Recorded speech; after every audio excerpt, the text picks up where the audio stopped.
guys, I'm going to be doing a review and application of the Chanel Vitalumiere Aqua Foundation, and I got this at Macy's for $45, and I got it in the shade B30 Sable. It suits my skin tone pretty well, not bad. And I'm just going to go ahead and show you the application of it first, and then I'll come back and we'll talk more about it. Okay, so let's just go ahead and start off by applying it so you can just see how I would apply it and how it goes on and all that. And as you can clearly see, I don't have perfect skin. It's been breaking out a little bit more lately because of the H word, because of hormones, and probably because I haven't really been sleeping enough and all that good stuff. But you do have to shake this up. It is water-based, so you gotta shake it up for a while.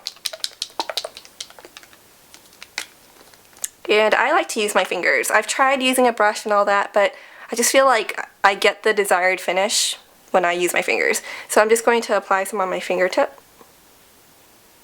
And it's a very watery kind of consistency.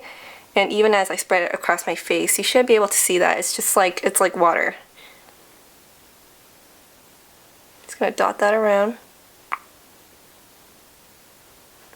And just smooth that out.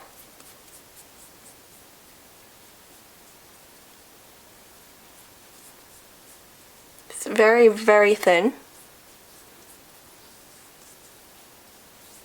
There is a very noticeable fragrance, and it's a nice fragrance, but some of you may not like this.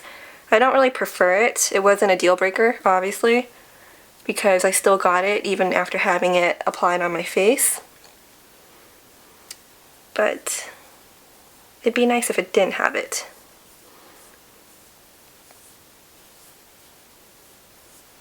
Okay, so that's just one really light layer. It covered up some redness. And I usually don't like to apply it all across the face, but I will go ahead and do that. I'm going to do a second layer just so you can see. So I have even more on my finger this time. So I'm going to apply it all around my face. I have this red dot here, so you'll see, like, you can see it now, see how it'll cover it. Put a little bit more there. Put some on these spots too. Some more around my face. Okay, now we're just going to pat it in.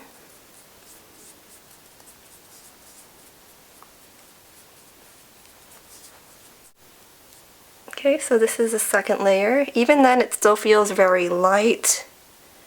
It doesn't feel heavy at all.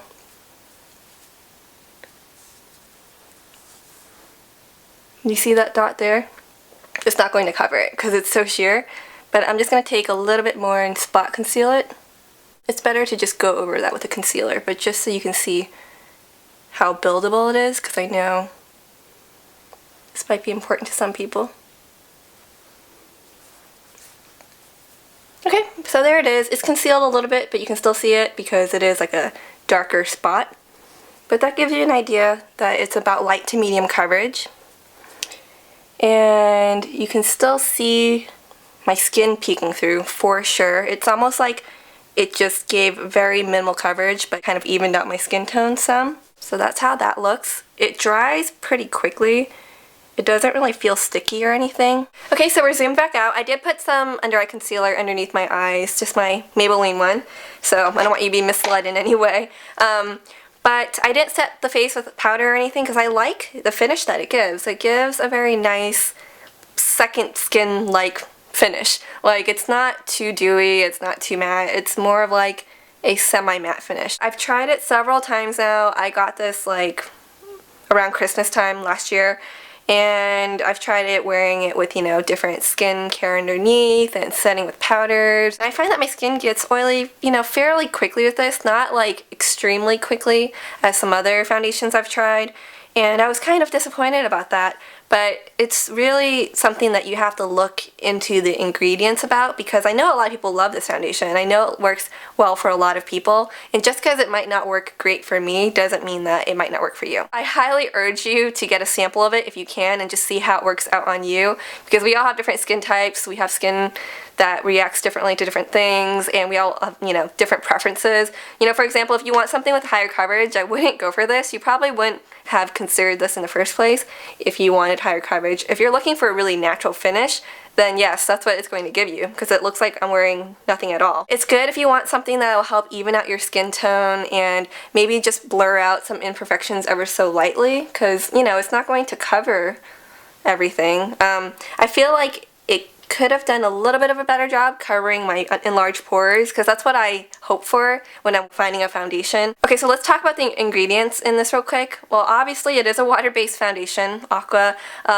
Aqua being the #1 ingredient in here, meaning that there is the most amount of that in here. So it kind of goes in that order of the ingredient list when you look at it. You really want to focus on the first few ingredients on there. And it is a SPF 15 foundation. There is 6% octinoxate and 5.6 titanium dioxide being the active ingredients in here. If you're concerned about having that white cast on your face in flash photography, then you do want to watch out for the titanium dioxide in here. It being an active ingredient kind of, you know, makes you might want to like steer clear of it for if you're going to go on a night out and you're going to be taking a lot of flash photography, flash pictures, then you might not want to wear this. So this is something that could be nice for an everyday foundation, like, you know, something that'll give you some sun protection, but also looks like you're wearing nothing at all. Despite the nice finish and everything, I don't find myself reaching for this very often, to be honest. And the reason why is because, once again, it doesn't really soften or, you know,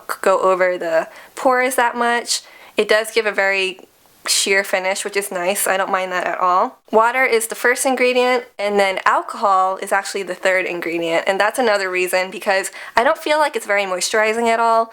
Some may disagree with this, like this may work differently on some people. They may find it to be pretty moisturizing because it is water-based, but I don't find it to be moisturizing at all. And I think the fact that alcohol is the third ingredient on here, I think that's why it dries up so quickly, which is a good thing in that sense, but if it dries out your skin, or if your skin reacts to it in some way, that may not be such a good thing. And then after alcohol, the fourth ingredient in here is dimethicone.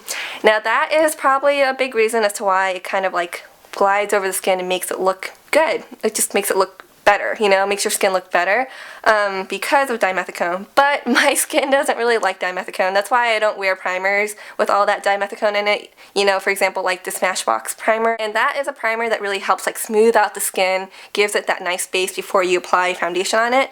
But my skin doesn't like that stuff. It makes my skin greasy. It makes my skin, you know, get shiny even faster. And so I find that my skin does get shiny rather quickly with this. I think that's really all I have to say about this Chanel Vitalumiere Aqua foundation. It is a nice foundation.